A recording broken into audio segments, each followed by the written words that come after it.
Welcome back to the Forest stage at ETH Barcelona. I wanted to introduce to you Bilal Saqib from Tayaba Foundation. Come on up.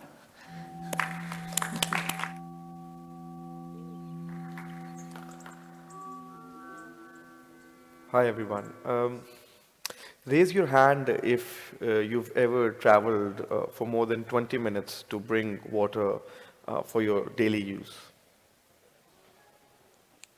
Okay, one. Um, let's imagine that we wake up in the morning and instead of reaching out to our phone or the coffee machine as the first thing, we are asked to go out. We are asked to go out and walk for 4 kilometers, 5 kilometers, so that we can bring water um, that will that will enable us to survive for that day, that will enable us and our family to drink water, to clean, to cook. Um, I think for me at least, until I've not been able to go into these areas, it was extremely hard for me to imagine how difficult this is. But this is reality for millions of people around the world. Around 1 out of 10 people lack access to safe water around the world. And for this water crisis, especially women and children, they pay the heaviest and the highest price when it comes to water crisis because they are involved with these water fetching activity.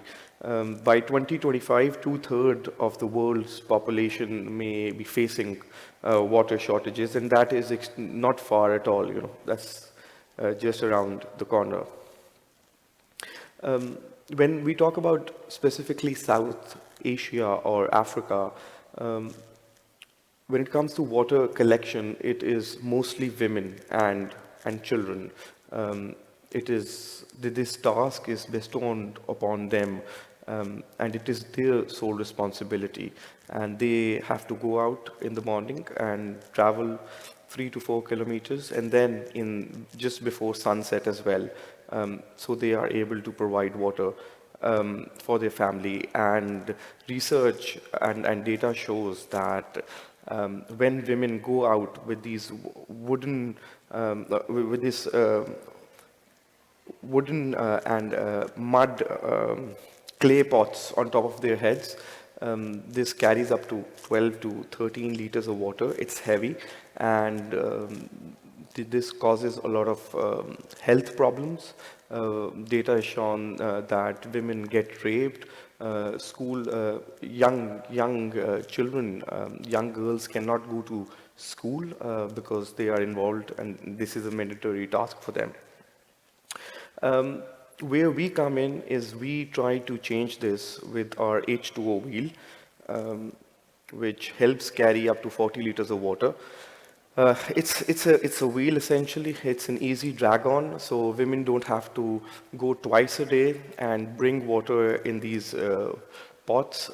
This wheel carries up to 40 liters of water. It's an easy drag on. It is made out of food gradable plastic, which is also recyclable.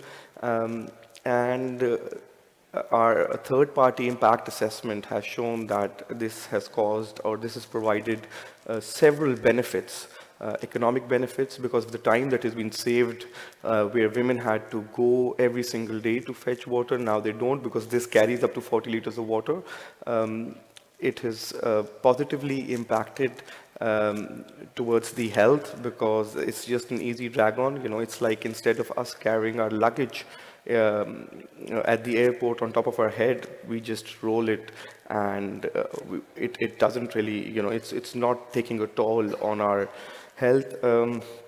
Another thing that this has done is this has redefined sort of gender roles, or it has made water fetching more gender neutral, where now men also get involved with water fetching activity, because these pots have always been seen as a kitchen item, something very feminine, where men would not want to get involved.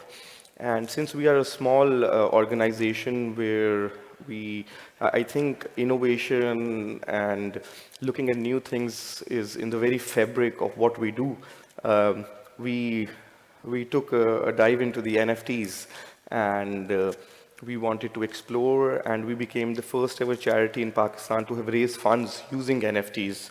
Um, how did we do this? I think when you combine NFTs, art and storytelling, it becomes extremely powerful. So we were able to launch a separate NFT for each of the benefits that are shown by this wheel.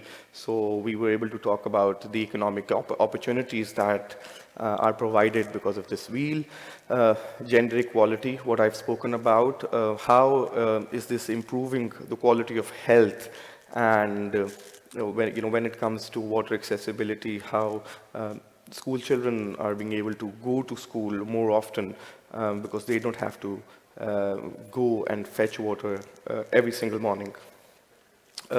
So NFTs have been a real game changer for us because it has led to a lot of high engagement, given us a lot of awareness, a lot of it has given us a lot of exposure to new people outside traditional fundraising. It has helped us tell every single story in the form of an NFT. Our first collection was more inclined towards narrative building and being able to tell people in Pakistan what NFTs are.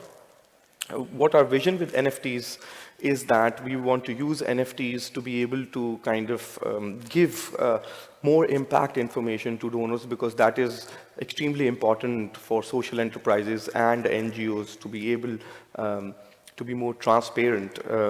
We've started an exclusive podcast, again, to nurture these communities of the NFT holders and to be able to provide real-time tracking information, which I'll share with you in the next slides. So using our second collection of NFTs, we are able to give real-time updates on the NFT donations, which people give us. We are also able to show who are the people that are being benefited from these NFT, from these donations. This is a detailed impact report which shows that, again, these wheels are going where, who are these wheels given to, what are the impact areas, and individually the lives that are being transformed. Because as soon as you give this wheel to a woman or a family, their life changes immediately because it saves them X number of hours. This is how, again, the portal looks like, where they can exactly see what are the number of wheels that are distributed, when was the last distribution made, and what areas have been impacted. So again, NFTs been able to give us a network of donors, a network of community that was not available before. It has definitely enabled us to bring like-minded people together.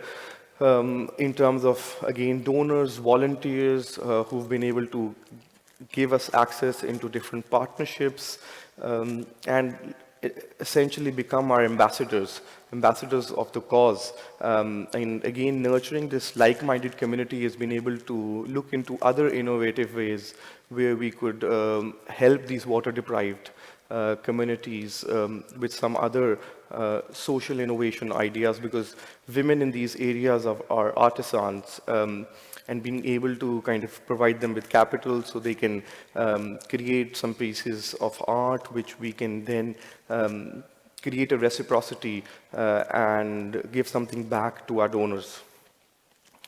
So this is a quick takeaway of how we believe that NFTs help in the social good arena, because they do help nurture a community. Again, when you donate, whether it's funds or your time, you are getting something in return. So that has been missing in traditional fundraising, where you are really able to create this reciprocal approach, increase opportunities. With the use of blockchain, of course, more trust and transparency on where your resources are going, and with the secondary marketplace, of course, another new revenue stream for social enterprises in terms of royalties. Thank you so much. Thank you.